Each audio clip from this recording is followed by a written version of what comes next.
Hey Kids on the Ridge, Pastor Stephen here, and we're going to be doing another Bible story. But in this Bible story, we're going back to the very beginning, to the book of Genesis, and we're going to be learning about a guy named Joseph. And if you want to follow along with this Bible story, you can. Just open up your Bible to Genesis chapter 37. We're going to start at the very, very beginning. You can read along, and it goes all the way to chapter 50.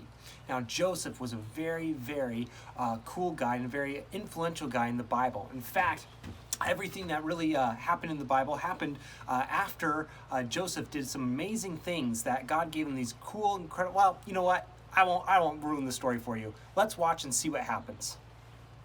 This is the story of a guy named Joseph.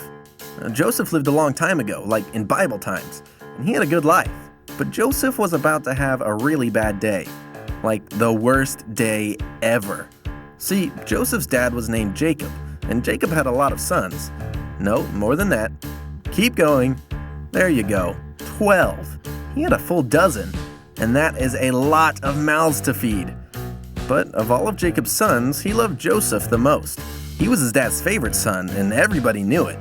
He even gave Joseph a special fancy robe.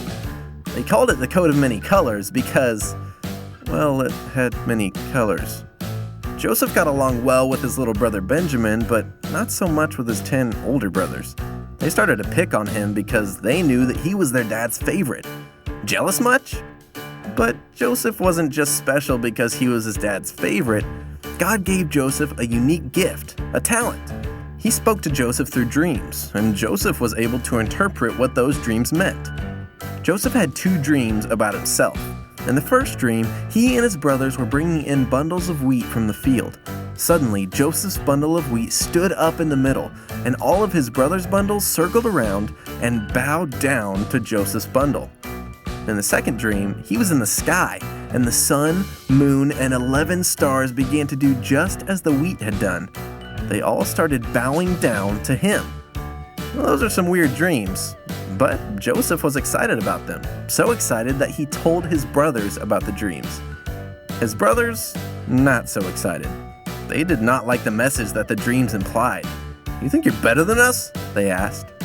So they came up with a plan to kill him.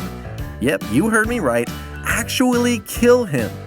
They took Joseph out into a field out of sight from their father, and they stripped him of his coat, and then they threw him into a pit.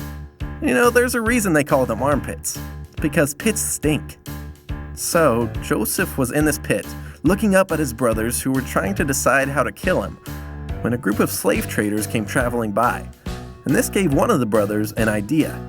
He said, "Instead of killing Joseph, let's sell him to these slave traders and make some money." So that's what they did. They sold their own brother for 20 pieces of silver. His entire life was turned upside down for a few coins. Like I said, worst day ever. Joseph, who was his father's favorite son and chosen by God to do great things, was suddenly sold as a slave by his jealous brothers. Big problem. But Joseph's story was not over. God had a plan and a purpose for his life that was bigger than anything he could possibly imagine. Wow, that's so cool. But you know what? That's not the entire story. In fact, you can read the entire story there in the Bible, but tomorrow we're going to be able to watch and finish up the story of Joseph. I can't wait.